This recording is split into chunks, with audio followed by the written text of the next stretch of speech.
jërë ngeen jëf mbokki MMD Média ñu ngi leen di nuyu di leen ziar dellusiwaat ak yéen ci seen beneen numéro ci seen émission bu am solo bi di entretien avec tey ñëw ci jotaay bu am solo bu ñu fas yéene def ci lépp lu jëm ci wàllu suqali koom-koom waxtaan jàngat ci tomb yi nga xam ni dafa aju ci doxalinu réew mi te it ci jamono boo xamante ni ñu ngi ci jamonoy mbas mi nag bàyyi fi benn jafe-jafe boo xam ni laal na secteur bu ne. ñu war a wax nag lépp lu soxal wàllu koom-koom ci développement national développement personnel kon ki ñu ciy àndal tey mooy Mamadou Moustapha Niang nekk PCA bu PAMECAS kon Mamadou Moustapha damay bàyyi nga nuyoo mbokk internet yu MMD Média TV su ko defee ñu door a dugg ci laaj ak tontu. asalaamaaleykum. ñu ngi leen di nuyu di leen ziar. di remercier surtout MMD Média comme ni ngeen ko waxee. di leen remercier nag ci opportunité bi ngeen xam ne may ngeen ñu ko pour ñuy wax ci li nga xam ne moom la ñu bëgg di waxtaan ci réew mi pour 2 raisons.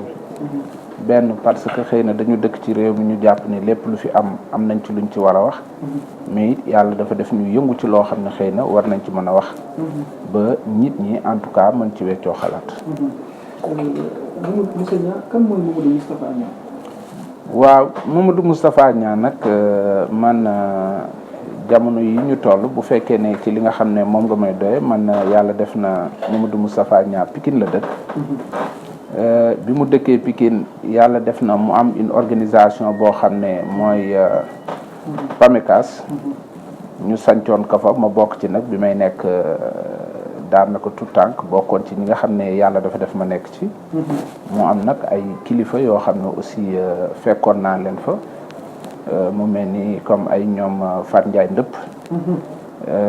ku mel ni ay ñoom Jobbe Sarr Jobbe Diop. ku mel ni ay ñoom Grand Aline Baro ak ñeneen ñu ci bari ay ku nekk xam na Ablaye Gueye bu nawetaan.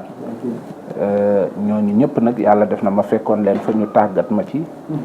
ba yàlla def bi ma ñëwee sur le plan national ku nekk xam na ne PAMECAS président conseil d'administration national bi Ablaye Gueye la woon.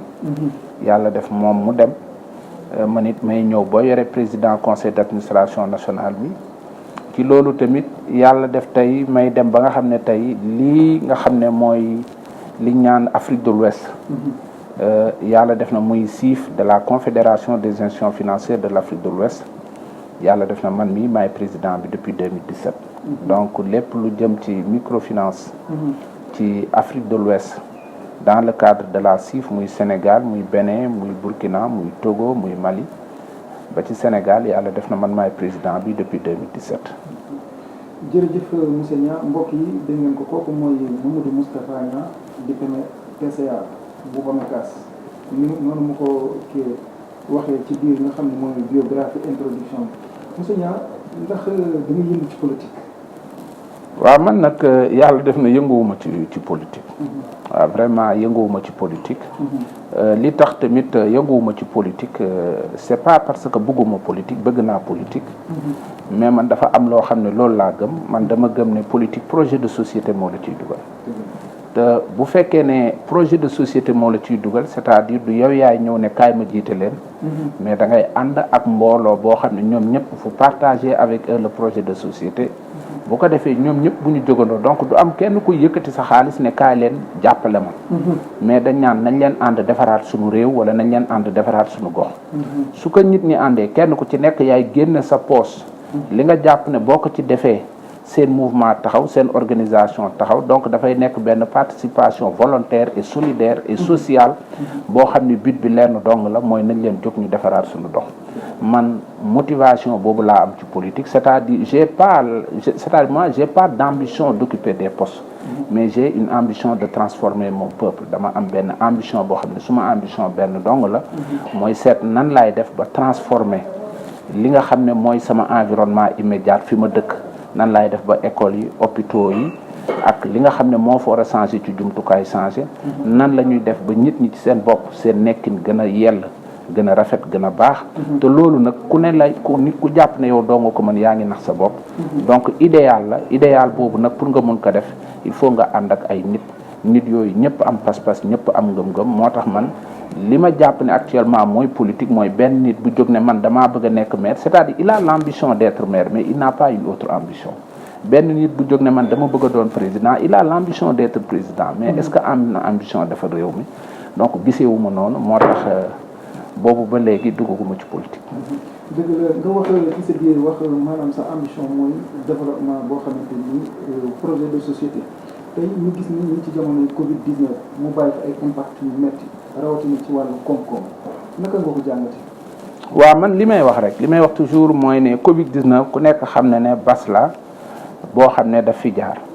mais man dama bokk ci ñi gëm ci àdduna tant que nit mi ngi yeewu ay tànkam di féete suuf boppam di féete kaw y a de l'espoir pour vivre et espoir boobu boo gëmee ne da nga war a dund da nga war a dem ci vers des lendemains meilleurs lépp lu taxaw sa wet da nga ko war a def une opportunité nga dund ci gis nga ne y a plus de 100 ans amul woon usine amul woon avion amul woon dara te mag ñi dañ cee dund nan la ñu dundee parce que y a ce qu'on appelle l'économie naturelle économie naturelle mooy lan mooy économie bi nga xam ne yàlla moo ko wàcc ci suuf jox ko jaam ñi ne la buy cotiser dara jëlal te dinaa la ci wax yoo xam ne di nga xam ne économie amoon na xam nga nit rëbbkat fan la daan jëlee li mu daan rëbb ci àll bi est-ce que moo ko fa daan bàyyi déedéet dafa nekkoon ci àll bi bu xëyee day dem ne damay rëbbi te buy ñëw day jàpp loo xam ne da ciy am dépense nappkat est-ce que géej buy dugg di wuti jën dafay denc jën déet day dem fekk fa jën baykat bi est-ce que bu daan dugal ñetti gerteem ci biir suuf après mooy taw non après day am yeneen gerte est-ce que garabu mango yu mu daan ji ñu dem ba nekk ay téeméer mu koy jaay di ci dund gis nga ne yooyu yëpp c'est ce qu'on appelle l'économie naturelle c'est une économie naturelle malheureusement de plus en plus àdduna bi nit ñi dañuy rey économie boobu mooy économie boo xam ne yow defoo ci dara yàlla daf la ko tegaloon heure boo xëyee di witti say mango di jaay kii di dugg ci géej gi di génne jën kii di dugg ci àll bi di def keneen kii yor ay nagam nga xam ne day xëy rek wër ci àll bi lekk ba suur ñibbi si war mais loolu ñoo ko rey léegi nag à défaut ñu jël cette économie naturelle ñu rey ko léegi nag on va vers une économie artificielle boo xam ne ñun xamuñu économie artificielle mooy lan mooy bi nga xam ni ci sababu nit lay nekk mooy usine bi ñu naan waaw nit defarul usine nit defarul lii nit defarul lii mais alors que avant économie boobu di ñëw amoon na beneen économie bu fi nekk te économie boobu ay nit dund nañ ci ay téeméeri at ba pare am ci liñ ci bëgg yëpp dem mais ñun bi ñu ñëwee malheureusement cette économie ñun dañ ko rey donc aujourd'hui pour man Covid bi ça peut être une opportunité ndaxte li ñaan lii yàq moom yàq na ko ba pare mais léegi est-ce que cette opportunité est-ce que léegi mën na nekk une opportunité man dama gëm ne mën na nekk opportunité nan lay nekkee opportunité mooy ne dama waxoon bu yàgg bi Covid bi di doog a génn ne tey képp kuy docteur wala nga nekk pharmacien yaa ngi commencé di def recherche pour xool nan la ñuy def pour faj feebar bi donc képp kuy économiste suñu waxee économiste nag du ñu nekk université déedéet ñi nekk Sandaga c'est des économistes ñooñu dañu war a lëkkaloo seen doole ñoom tamit ne ñun waa Covid bi su wàññeekoo wala bu fi paree après ñu nit nan la ñu war a mën a def pour trouver une solution boo xam ne dina permettre nit ñi ñu mun a épanouir ci économie xam nga nit ñi commencé nañu léegi naan vente en ligne nit ñi commencé nañ di def livraison à domicile donc loolu yëpp dafa bokk ci ay xeetu pexe yoo xam ne suñ ko defee Covid bi moo ko indi gis nañ ne léegi téléconférence yi mi ngi commencé di bëri gis nañ ne léegi réunion yu bëri léegi nit ñi ngi bureau yu bëri nit ñi ñi ngi liggéey seeni bureau ku daan xëy paas jël oto jënd essence soo toogee sa bureau liggéey gis nga ne tu gagnes en essence tu gagnes en temps et tu peux être beaucoup plus compétitif donc opportunité d'affaires yooyu yëpp suñ ko tegee di nga gis ne xëy na jàngoro la joo xam ne des fois bu ñëwee aussi war nañ ci mën a wut saafara soo xam ne bu ëllëgee dina indi yeneen opportunité man gëwuma ne dañu war a toog dar suñu bopp di yuuxu ne dee nañu mais dañ ko war a jël jàpp ni lii kat c'est une menace mais cette menace doit être transformée en opportunité. mais est-ce que dina yomb pour ñu taxaw ci loolu ak politique bi nga xam ne moom la suñu kilifa yi di mën a joxe suuf si ba baykat bi léegi amatul fu mu bayee géej gi ñu ngi naan jaay nañ ko sàmmkat yi pour ñu sàmm ko jafe-jafe lay doon ak it loolu naka la mën a ànd ak pour ñu développer ci fànn boobu. non politique la ambition la organisation la donc nit ku ci nekk pour man su la yàlla jël mi teg la ci bopp nit ñi sa responsabilité la waxuma du yow rek sax yaay xalaat mais sa responsabilité la nga seet li gën ci nit ñi nga def ko. man loolu laa gëm. ba tax na tey yi ñuy wax ni yëpp on peut le régler effectivement tey dafa am foo xam ne fa lañ toll loolu kenn mënu ko comprendre. c'est-à-dire mënuñu toll ci Sénégal boo xam ne ñi ëpp ci nit ñi dañu am problème mu fu ñu dugal seen doom waxuma la loo xam ne sax dañuy jël naan dañuy jaay ak dañuy loué. tey ñi ëpp ci nit ñi jàpp nañ ne dañoo am problème fu ñu dugal seen doom mooy amuñu une habitation décent boo xam ne mën nañ cee dugal seen ñetti doom wala seen ñeenti doom. te damay faral di wax ne doomu aadama soo ko dimbalee ba mu jël doomam mu dugal ko fenn au fait dimbali woo ko doom ji ngay dimbali. parce que li may wax toujours ni nit ku ci nekk dafa am benn responsabilité bu mag boo xam ne da nga ko am mais cette responsabilité dañ ko séddoo ak sa réew. man jàpp naa ne benn nit. bu yore ñetti doom yar leen ba ñu am 20 at ñu mel ni ñu war a mel yow ci ñi tabax société nga bokk. ndaxte tey li am solo mooy lan mooy ne bu fekkee ne nit dañ ko dimbali mu am kër mu yar ay doomam ni mu leen war a yaree bu ëllëgee il laisse des citoyens modèles à notre population. mais su fekkee ne nit ki dafa yor benn néeg xamul fu mu jëm mënul nekk ak doom yi ci néeg bi mënu leen a jàngal mënu leen a yar ndax c'est pas parce que ne bëggul mais parce que amul moyen. doom yooyu ëllëg am nañ chance ñu nekk ay doom yoo xam ne bu subaa dañuy nekk ci ñuy lor société bi mais loolu tey jii nii suñ ko buggee fàggu nan la ñuy def mooy dañuy fexe ba citoyen bu nekk ñu fexe nan ngay def ba nga mën a am foo xam ne di nga fa mën a suturloo mën faa yar sa njaboot. ndaxte comme li may faral di wax borom kër suy wut kër boppam taxul ndax souvent booy am kër di nga am 40 ans wala 50 ans mais sa doom bii judd moo tax nga koy wër. tey jii je donne un petit exemple le président de la République Macky Sall ana yaayam ana papaam. kon tey ñan lay liggéeyal du réew mi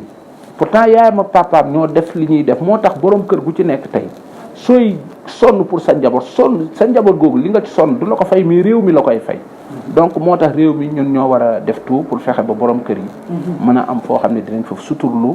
dimbale borom kër yi ñu am fu ñu nekk. maintenant comme li ngay wax politique la man dafa am yoo xam ne loolu laa gëm état bi tey dañu war a toll ci ay politique d'austérité.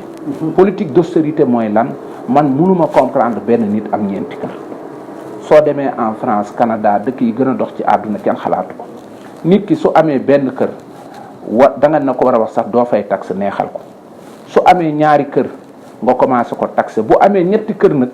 na mel ni ku yore usine buy dox nga taxe ko bu baax a baax découragé ko ba bu ëllëgee mu yem ci ñaari kër mais bu fekkoon ne ñi fi ëpp kër ñaari kër lañ am di nga gis ne ñi fi ëpp dinañ am kër. mais bu benn nit mënee am fukki kër mais dina am fukki nit yu amul kër. boole comme di xëccoo ay hectares yu bari. non loolu moom laa lay wax xam nga Sénégal nag coolee fi nekk mais dañoo bëriwul ay hommes d'affaires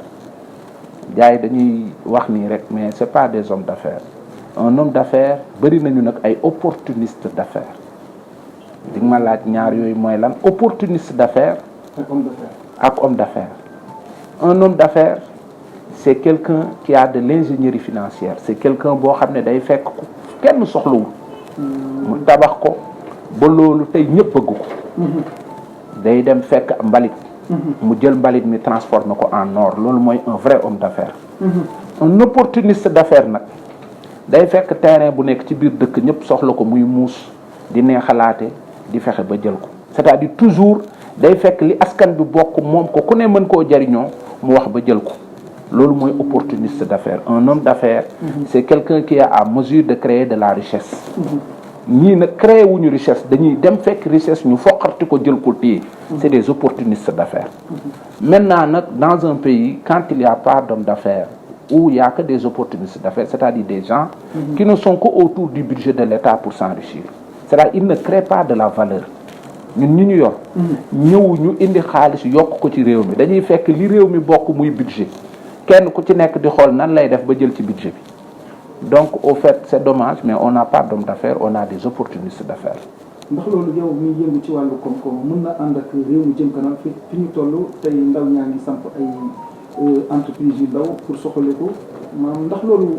kilifa yi di def mën na ànd ak développement boo xam ni ndaw ñi yittewoo nañ ko. xam nga lu ma gëm. suñu bëggee financer suñu développement ñaar la ñuy def financer développement bi ci njëkk mooy nan laay def ba am alal juma financer développement bi man gëwuma ne war nañu continuer toujours di dem à l'extérieur di wuti xaalis bi ñuy wuti à l'extérieur mi ngi ci biir réew mi mais nit nag waaw mi ngi ci biir réew mi mais nit pour mu jox la alalam da lay wóor. beneen bi ci topp mooy est-ce que xale yi ñuy jàpp ne tey war nañoo mën a commencer liggéey est-ce que am nañ métier ak ban métier la ñu am. xam nga boo demee dëkk boo xam ne napp fa am nga yóbbu fa baykat du liggéey. soo demee dëkk boo xam ne mbayee fa am nga yóbbu fa nappkat du liggéey. c'est-à-dire dëkk da ngay circonscrire sa besoin. nga ne man lan laa bëgg yan xale laa bëgg. soo définiree li nga xam ne moom nga bëgg ci xale yi c'est-à-dire métier yi nga bëgg tey boo demee Arabie Saoudite mais ñi nga xam ne ñooy defar ay froid dafa tàng moo tax ñi nga xam ne dañuy liggéey ci froid mais dañu am fer mooy ñi nga xam ne dañuy suude mais dañu ay climatiseur ak ay froid ay soudure ay mais loolu tey moo fa dox la main d'œuvre mais dañoo seet ñi ñu soxla am na ñoo xam ne fii Sénégal lañ leen jëlee yóbbu leen Koweït pour ñu liggéey donc fii ce qu'on appelle la construction des compétences c'est-à-dire formation dañ ko war a bàyyi.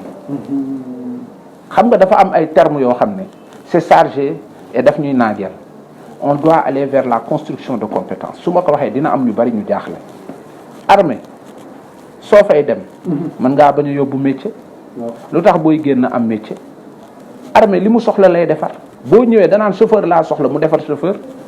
mu ne infirmier laa soxla mu def la nga nekk infirmier mu jël keneen ne man benn cuisinier laa soxla mu defal le cuisinier xam nga lan lay def il construit des compétences sur un délai court capable d'être opérationnel selon leurs besoins noonu la dëkk di doxee armée tey bu ngeen seetloo xale yi fay dem yëpp du ñu am métier mais 90% ku génn am métier parce que li ñu soxla yëpp ci xale yi ñuy recruter ñuy ñëw te xamuñu dara suñu paree ci ñooñu la ñuy jël loolu la ñuy wax constitution ndax compétence du savoir kese du faire kese c'est le savoir faire da ngay jàng xam-xam bi tey boo jëlee chauffeuru armée mën na laa wax li nekk ci oto wax la nu ñuy sàmmee oto doog la wax nu ñuy dawale oto alors que ñun ñi ñuy former dawal oto lañ leen jàngal xam nga kuy dawal oto ba mu kuule mooy xamoo oto alors que armée dañ leen njëkk a jàngal oto loolu la ñuy wax construction de compétence ñaar lay am soo gisee ñun suñu transport doxul parce que chauffeur yi ñuy recruter dañuy yàq oto transporteur bu jënd oto ñu yàq ko mais soo gisee oto armée di yàgg ñu naan oto bi def na 30 ans 40 ans parce que chauffeur yi ñuy former dañuy xam oto muy ñaar pour être compétent il faut avoir le savoir et le faire loolu nag bu ñu koy wax ci économie tey dañuy jël ñaari pàcc xam nga tey université di nga gis xale bu am maîtrise mais munu boo ne ko jaayal du jaay boo ne ko jëndal du jënd professeur am bi ko formé ñu ne c'est le plus grand économiste du Sénégal embauché wul ñetti nit créé wul économie mais il a le savoir c'est un consultant mën na la koo jox mais soo demee Sandaga di nga fa fekk koo xam ne embauché na téeméeri nit mais amul xam-xamu économie mooy waral doo fekk suñu entreprise yi du am ñetti génération kii am na bi mu juddoo ba léegi commerce rek lay def c'est-à-dire il a le vu mais il n'a pas la vision c'est-à-dire li mu teg bëtam lu mu teg bëtam rek mën na koo liggéey mais xamul li ci kanamam amul vision alors que le professeur d'université li nekk ci kanamam xamu ko ndax xëy na bayul sàmmul nappul mais il a la vision xam na fi àdduna bi jëm donc ñaar ñooñu pour ñu am une économie pérenne et durable dañ war a jaxasoo malheureusement nag au Sénégal économie ñi nekk Sandaga ak ñi nekk université duñ toog te dañ war a toog tant que tooguñu doo gis benn entreprise sénégalais boo xam ne dina def 40 ans boo gisee toujours fii boo deewee entreprise bi fay mbaa nga dégg diw amoon na xaalis ana ay doomam fay na wala lam doon def dootuñu ko def c'est parce que y a pas une projection à long terme société bi teguñu ko ci raay yoo xam ne mën naa dem fu sori ki ko yore moo koy yore moo xam fi muy jëlee xaalisam moo xam ni muy defee bu fi jógee société ba fay ñi nga xam ne am nañu xam-xam teg ko tey le cas de Bocar Samba Dièye dañ ko war a jàngale dañ ko war a jàngale ci école yëpp c'est un cas voilà quelqu'un qui faisait des bateaux de riz nekk fi à l'espace de 12 ans mu nekk le meilleur importateur de riz pour 3 ans mu daanu c'est un cas d'école dañ ko war a jàngale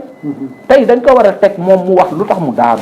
est-ce que am na ay erreur même bu fekkee mi ngi naan banques yi dañ ko nax mais ni ko banques yi naxee na ko ñeneen ñi xam ba bu ëllëgee banques yi duñ leen ko naxee donc c'est un cas d'école dañ ko war a jàngale les Sénégalais n'apprennent rien de leur échec alors que échec mooy leçon bi gën a mag la réussite c'est l'addition des échecs c'est l'ensemble des échecs qui font la réussite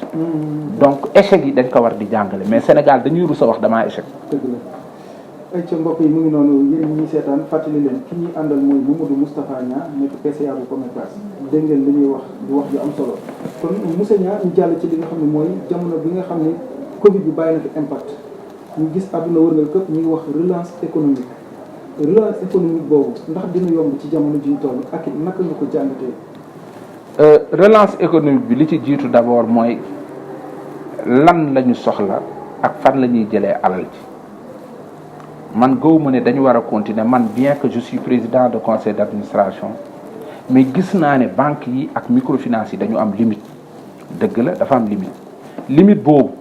li ci nekk dafa bëri tey jii nii nit mënoo ko dóor ba pare mu ne la saf na dana ko safu man dama gëm ne le taux d'intérêt est élevé ndax ñëpp wax nañ ko moom laa gëm nan la ñuy def tey ba taux d'intérêt boobu ñu wàññi ko nan la ñuy def ba nit buy leb si garantie yi nga xam ne moom nga koy laaj mu nekk des garanties qui sont à son portée banques yi c'est pas parce que ne ñoom it dañu war a tout de suite lever garantie déedéet ñoom it bu ñu ko defee daanu ndax ñun ñëpp ku nekk xam ne ne Sénégal lu nit di lebi banque mi ngi ci biir këram mais kenn du ko jox parce que nit ñi wóolante wuñ c'est-à-dire dafa am ay barrières de confiance yoo xam ne dafa daanu musoo dégg Sénégal nit kuy ngénte di leb banque musoo fi gis kuy takk jabar te léegi toll nañ fi parce que tout simplement la chaîne de solidarité est coupée au Sénégal boo feebaree tatanos bi lay faj mi ngi ci biir kër gi mais kenn du la ko jox soo deewee ñu teg nag Sénégal dafa am ay chaîne de solidarité dafa am benn système de vie boo xam ne ba fii moom la ñu amoon léegi dafa dagg boobu nag dafa am ay impact bi mooy lan léegi chaque jour nga gis koo xam ne dafay am lu ndaw lu ko lor fekk bañ koy faj la ko doon faj feebaru tétanos la woon 1500 la piqûre bi di jar ñu seetaan ko ba tétanos bi egg foo xam ne 500000 fajatu ko ñu koy yóbbu hôpital di ko yalwaanal di ko yóbbu ci télé yi alors que 1500 ko doon faj yooyu chaîne de solidarité bi dafa coupé léegi nag pour loolu y a deux choses d'abord mooy nan la ñuy def pour am xaalis bu ñu financé man dama gëm ne dafa am benn système boo xam ne dafa war a jeex c'est-à-dire monde bi ñëpp d'accord nañ ne y a 10% de la population qui finance les 90%. C'est-à-dire alalu àdduna bi tey ci 10% population bi ñoo ko téye ci seen loxo 90% yi ñoo leen di commander est-ce que loolu war naa mën a nekk warta mën a nekk donc nan la ñu war a mën a def dañu war a trouver ay système de financement innovant man nag je suis coopérative jusqu'au bout de mes ongles man damaa gëm ne coopérative am na solution ban solution la am c'est l'économie solidaire et sociale économie solidaire nañ koy waxatee mooy sayu bale li bale di jariñ mooy benn bant bu nekk boo ko dajalee ba mu nekk bale lii tax mu mën a nettoyer mu set parce que dañoo bëri li ñuy wax ci sayu mat mais lii tax loolu aussi war a mën a nekk mooy kenn ku ci nekk ci ñun war naa mën a am yéene ni lii kat dama ko ciy def mais xaaruma ci dara mooy Masaalikul Jinaan exemple yëpp am na fi tey Masaalikul Jinaan c'est une mobilisation de 24 milliards mais ku ko yëg prêt amu ci bor amu ci te ñi ci joxe seen xaalis ñoo fa dellu di ko nettoyer méttiwul ci kenn donc voilà un système de financement innovant solidaire et social Masaalikul c'est un exemple ci jàkk ci jumaa la pourquoi tey demee mën nañ ci tabax hôpital mën nañ cee def ay clinique mën nañ cee def ay usines ñuy dox donc non c'est loolu la ñuy wax c'est un système de financement innovant et solidaire tey ji nii Touba ca kanam mi ngi koy def bërki démb dégg nañu ñasee nañu ne ils vont mobiliser 1000 milliards c'est possible c'est très possible ndaxte dama lay jox benn exemple bu ndaw est-ce que xam nga 1 million de personnes bu ko nekk joxee 1000 francs 1 milliard la 1000 francs Sénégal 15 millions lañ soo jëloon 1 million de personnes ku nekk joxe 1000 francs 1 milliard suñ ko defee ci fukki weer 10 milliards soo jëlee 10 millions de personnes bu ku nekk joxee 1000 francs 100 milliards à l'espace de 10 mois est-ce que mënut a financer man tey gëm naa ne lii ñi nga xam ne dañ ko bëgg a def muy l'habitat social man gëm naa ne am nañu moyen financer ko te duñu leb kenn ndax logement sociaux yi mun nañ ko def te duñu lebi man gëm naa ko parce que xam nga lan moo nar a am logement sociaux yi dina génn nekk 10 millions mais yow soo ci bëggee am nooy def da ngay dem lebi mais soo lebee fay ko ci 10 ans xam nga ñaata ngay fay 22 millions mbaa 20 millions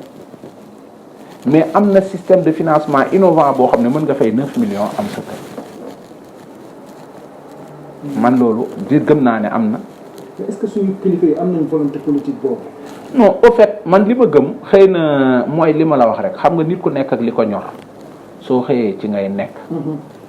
xam nga àdduna bi il faut ñu gëm ne ba fii ñëpp jàppoon nañ ne docteur ay faj léegi gis nga sénégalais bu nekk yaa ngi seeti tradipraticien pour jàpp ne war na laa mën a faj àdduna bi foofu la toll les solutions viennent de partout man man damaa jàpp ni nit ku ci nekk ci àdduna li ngay xëy di jànkoonteeg ndax ñëpp a ngi tabax kër mais kenn ku ci nekk ci sa pexe bopp nga ko tabaxee mais ni ñëpp def nag ba tabax kër buñ ko xalaatee xëy na mën nañ koo def ba tabax àdduna waaw jërëjëf monsieur Niang fàttali mbokk internet yi ñuy topp yéen a ngi ci seen jotaay bi nga xam ne mooy entretien avec ñu ci ànd ak Mamadou Moustapha Niang monsieur Niang dañuy jàllaat ci leneen lu soxal tey gis nañ xale yi jëlaat yoonu mbëkk mi wutiwaat Barça wala Barça ñàkk yaakaar la wala tey ñàkk ci luñ jàpp la wala da lu waral loolu ak it naka nga ko jàngatee lan nga jàpp ne mooy solution bi. dafa am lu ci jiitu. Sénégal dafa am yoo xam ne dafa màbb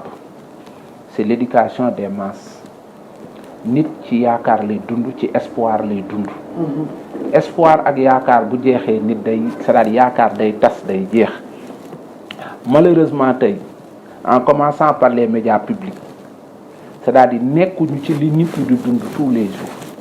tu verras que dans les médias publics ci médias yëpp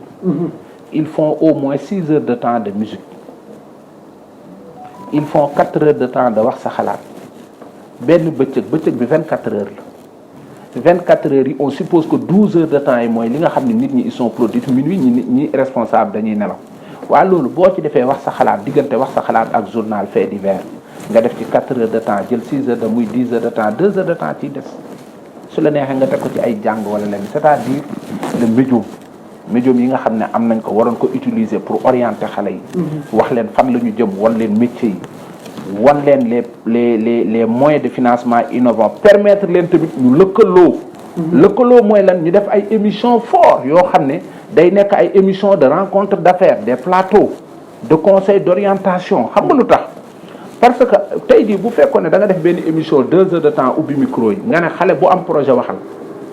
mais xale bi su waxee ba pare di nga gis beneen xale boo xam ne dina ne lii mën naa ko keneen ne la lii mën naa ko ñu créer benn affaire mais malheureusement c'est dommage mais loolu am na ci beneen bi nag maintenant mooy lan mooy ne c'est vrai que les jeunes ne sont pas occupés au Sénégal donc li tax tey ñuy dem ndax ñu boo xoolee ñi ëpp ci ñuy dem wala boog ñu wane yoonu dem ay nappkat lañ mais mooy li ma dafa am économie de la nature y a ce qu'on appelle l'économie volontaire et de la nature muy géej mais ñun heure bu ñu yeewoo kenn ku ci nekk yaa ngi def loo xam ne bu sottee économie de la boo fekkee garab nga dagg ko ñu ne la garab mooy joxe taw nga dagg ko ñu ne la fii forêt classée la nga déclassé ko di dagg ko ñu ne la géej gi nga tuur ci mbalit loo yor usine bu ñëw tuur ci mais bu yàggee économie yóbbu daanu léegi kenn ku ci nekk boo jëlee nappkat boo xam ne bi mu juddoo ba léegi napp lay def mu dem ba toll ni mu war a toll nga xëy nga ne ko da ngay dem usine ba wuti liggéey mais yaakaaram day jeex te moom da doon xëy rek dem ci géej gi am lu mu dépensé donc yooyu yëpp je pense que ça mérite d'être étudié mais man li ma gëm d'abord mooy cette économie verte et naturelle nañ ko sàmm nañ won nit ñi ne leen garab yi ñuy dagg jëmbatuñ leen rek parce que daf ñoo neex géej gi ñaan bu ci kenn def mbalit ku ci def mbalit bu ëllëgee di nga bëgg a napp doo napp suñ ko waxee nit ñi am na dëkk yoo xam ne boo fa bëggoon dugg ci géej gi def mbalit dañuy jël yar di la dóor am na dëkk yoo xam ne boo fa daggee garab da ngay mel ni ku rey nit mais nag ñun ñi fii dañoo jàpp ni xëy na garab daf fee war a nekk rek nekk fi mën nga koo dagg def ko kër soo gisee changement climatique bi am tàngoor beeg yooyu yëpp nga gis ne am na garab yu bëri yoo xam ne dañ doon faj sa bopp day métti tey ji nii muy nivaquine bi muy garabu mango yi tétanos muy nangam ñi ñu xamatuñ ko parce que tout simplement léegi gis ko jafe na bu njëkk ba loobu lu la dal ñu ne la demal ci tel garab mais léegi dagg nañ garab yi jànguñu xale yi li tax garab am nit ñi ku garab jege nga rey ko kuñ ne géej gi nii ngay fexe di muusaatu di jël ci wetam di tabaxi kër di arrière di nangam rey géej gi mais bu yàggee nag aussi xale yi dootuñu am fu ñu jëm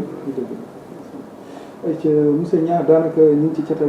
jataay bi xanaa di la sant bu baax a baax ci li nga xam ne mooy waxtaan yi waaye tey ban message ngay lancé ak institution bi nga nekk tey ci nit pare pour encourager ndaw ñu gunge leen ci li nga xam ne mooy ci seen i projet donc man li ma jàpp tey rek mooy ne yaakaar des na yaakaar am na ñun suñu responsabilité en tant que institution de microfinance mooy ñu continuer di assister population bi suñu responsabilité aujourd'hui mooy chaque jour heure bu ñu yeewoo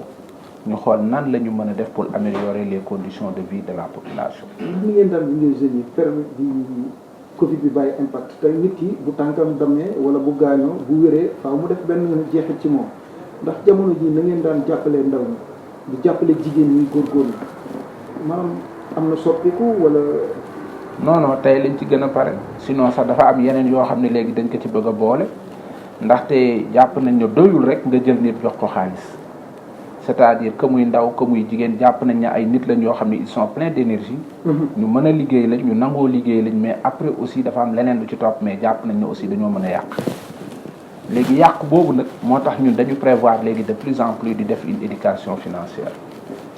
éducation financière nag suñ ko waxee mooy comme li ñuy wax toujours nit ki ni ñuy yaree nit ci doxin ak waxin noonu la ñuy war a yoree nit ci xaalis ndaxte gis na am na comportement yoo xam ne fii ak mi ngi fi nekk. Nit nag du dem ndaxte da nga daan dégg économie mi ngi basé woon ci ñu ne nit ki bu fekkee ne da ngay liggéey ni mbaam di yàq ni golo xam nga loolu olof moo ko génne te terme économique la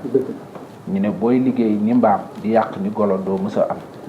donc te loolu Sénégal yegg na ci donc éducation financière bi dañ koy teg buñ ko tegee dañuy xamal nit ñi d'abord ne leen nit kat bu fekkee ne da ngaa yor xaalis comportement bii nga war a am dama koy faral wax lu bari. nit ki le fait que nga jël xaalis def ko sa poste doyewoo ko dara loolu c'est de l'indiscipline financière xaalis boo koy jël moom ak galaasa yam suy génn ci frigo bi war ngaa xam li nga koy doye mais glace boo ko jëlee génne ko ci frigo bi teg ko du nekk ndox. xaalis it boo ko jëlee def ko sa poche day jeex te doo xam loo ko jënde donc loolu xeetu yàq la heure booy génne xaalis na nga ne lii laa koy doye soo paree nga jënd ko def ko ndax système digitalisation yii yëpp ñuy def c'est pour permettre ak nit ñi ñu bañ a yorati xaalis bi di exposer d'abord seen bopp pour ñu sàcc leen. pour ñu agresser leen. mais pour permettre leen aussi ñu mën a nekk ay nit yoo xam ne dinañ am respect ci xaalis bi xam ni ñu koy utiliser. donc l'éducation financière Sénégal nag dañ koy fooye gis nga fi mu nekk nii bari na nit ku jàng ba ne liggéey ba retraité du am kër jàng na médecine jàng na leneen jàng na mais jàngul éducation financière parce que éducation financière dañu toll ci àdduna boo xam ne nii. suñu góorgóorluwul nous sommes une société de dépense et pas une société de consommation Europe c'est une société de consommation ndax bu ñuy wax consommation mooy li nga jariñoo mais dépense mën naa yàq c'est-à-dire dépense mën nga cee def loo soxlawul mais consommation mooy li nga consommer Europe c'est une société de consommation donc société de consommation day indi développement parce que bu dee matelas boo jënd tëdd ci gis nga ne usine na koy liggéey su dee télé boo jënd usine na ko liggéey su fekkee dàll boo jënd indi na ko liggéey donc yaa ngi ci consommation bu dee loo lekk usine na ko liggéey donc consommation la day tourner mais bu dee dépense nga xëy jël benn 1,5 million dem jënd ci jënd ñetti oto gaare doyewoo ko dara jënd benn kër tabax fii jëndaat beneen kër tabax fii jëndaat beneen kër sous prétexte maa ngi ñetti jabar doyewoo ko dara bu nekk mat 200 millions yooyu c'est des dépenses inutiles ces dépenses inutiles naa la dafa am impact ci société bi day nekk yàq moo tax éducation financière dafa am solo te de plus en plus am na àdduna bi fu ñu jëm te nit ñi seetlu wuñ ko. ñi ngi jëm ci àdduna boo xam ne nooy yi rek nga dul fay. nooy yi rek nga dul fay. nooy yi rek nga dul fay. lu may loolu lu mu mën a doon nit ki la koy fay. seetlal bi nga yeewoo ba léegi soo xëyee boo ndékkee da ngay fay boo sëlmoo da ngay fay ndax ndox mi duñ la ko may sa téléphone boo wootee da ngay fay. soo taalee internet da ngay fay na nga xool bi nga jugee bi nga jëlee oto da ngaa fay bi nga añee da ngaa fay bi nga naanee ndox da ngaa fay bi nga naanee jus da ngaa fay na nga xool donc nous sommes dans une société boo xam ne léegi tey boo xoolee sa kër nit day am fukki contrat yoo xam ne du ko yëg contrat yoo xam ne da nga koy signé ba mu légal nga teg ko te doo ko yëg dinaa la citer ki am kër xëcc ndox du contrat kan nga ko signé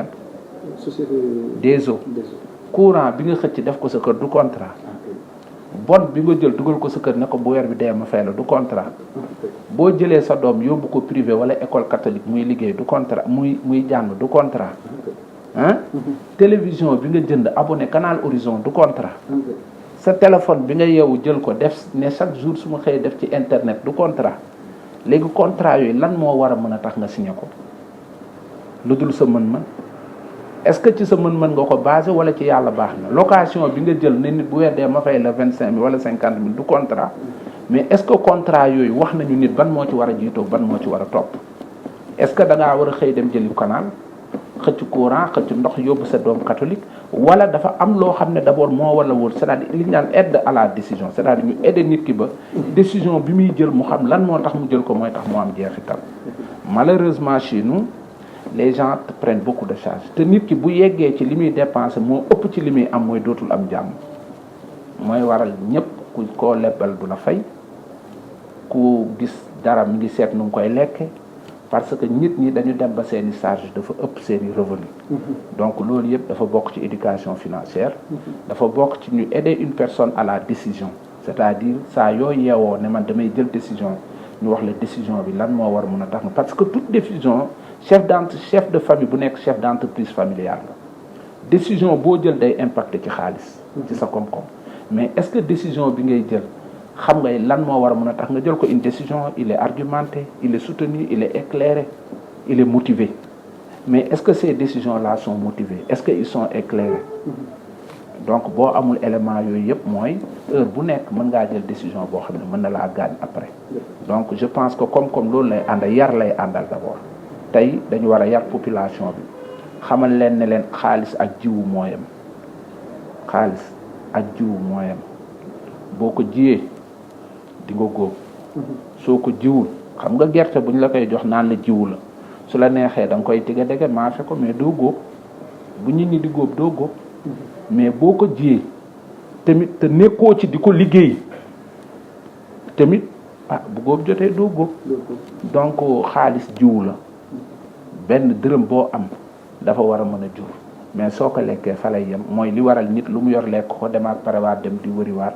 donc loolu yëpp dañ ci war a liggéey waxtaan ci ak nit ñi def ci yar def ci ay forum def ci ay séminaire xamal nit ñi ne nit bu yoree dara loo xam ne boo ko ñàkkee wëri ko boo ko amee da nga koy téye fukki loxo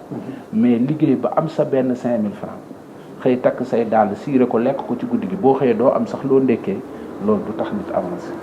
donc les jeunes aussi on doit les conscientiser xamal leen ne leen l'argent il est capital te doole day jeex donc bu la yàlla defee nga am dara da nga war a xam fi nga koy dugal boole leen tamit Sénégal ñu xamal leen ne Sénégal les gens n'ont pas l'habitude de travailler ensemble mais dañu war a créer ay plateformes yoo xam ne dinañu permettre comme yéen tey nii ngeen di def di créer ay structures di créer ay plateformes di créer ay sociétés ñu fexe ba aussi nit ñi entre ki am xam-xam ak ki am doole alal mën a ànd teg dara liggéey ci mu am ñeneen ñu ci liggéey mu mën a dox mais Sénégal booy seet borom alal yi duñu ànd ak borom xam-xam yi tey am na yéen a ngi nii seen monde c'est le monde des médias mais yéen waroon ngeen mën a liggéey mais waru leen ci def seen xaalis am na ñeneen ñoo xam ne am nañu xaalis ñoom ñoo waroon ñëw ne leen nañ leen def une société de médias indi sa xaalis nga indi sa xam-xam ngeen associé ngeen liggéey ko di ngeen gis ne dina gën a yomb dina gën a avancer mais souvent yow mi nga xam ne sa technicité rek nga am soo bëggee di tay la sa kër di leb pour defaat sa métier dafay métti donc loolu yëpp c'est des niveaux de conscientisation mooy li may wax rek si on parvient à associer deux choses borom xam-xam yi ak ñi nga xam ne yàgg nañoo liggéey foog naa yàlla mën nañu suturaal ñu am une économie pérenne durable qui peuvent nous permettre demain de concurrencer n'importe quelle économie de l'Afrique. jërëjëf monsieur Niang maa ngi lay sant di la gërëm di sant mbokk internet yi nga xam ne nii ñoo ngi doon topp ci jotaay bi di entretien avec di sant bu baax suñu invité bi nga xam ne moom lay àndaloon tey ci xam-xam ak développement bi ñu indil li ci gën a am solo rek mooy nañu gën a góorgóorluwaat xam ni li ñuy suqali li ñuy développé mi ngi ci suñu biir réew volonté bi nag day aju ci kenn ku ci nekk gëmal ko sa bopp waaye borom xam-xam yi nañu ànd ak borom alal yi ñu jaxasoo kenn ku ci nekk indi fa nga mëne ngir ñu mën a suqali Sénégal boole ko suñu kilifa yi ñu ngi leen di dollee ñaanaat di leen ñaaxaat ci ñu am volonté dimbali seen doomi réew dooleel leen def leen ay seen première bailleur ba ñoom ñu mën a doon bailleuru état bi développer Sénégal ndax ndaw ñi yéen a ngi gis ndaw ñi di jëlaat géej gi Barça wala Barça kon nag loolu lu jar a bàyyi xel la ndax ñàkk yaakaar la ndax ñàkk espoir la lu mu ci mën a doon la ñuy wuti ñu ngi ko bàyyi fii monsieur Niang wax na ko kon nag nit ki tétanos bu 1500 di koy faj mi ngi ci biir kër gi mais dañ koy seetaan ba mbir mi àgg infecté foo xam ni ay millions ñoo koy faj ñu door a jóg di ko wutali ndimbal kooku day fekk jàng bi dem ñu topp ca wàcc bay door ñu ngi leen di sant di leen gërëm di gërëm mboolem équipe réalisation bi ñu àndaloon Dumo Pilis ak El Hadj Malick Maodo di sant mboolem équipe bu MMD Média di leen dig daje ci beneen numéro ci entretien avec ci yeneen tomb jërë ngeen jëf.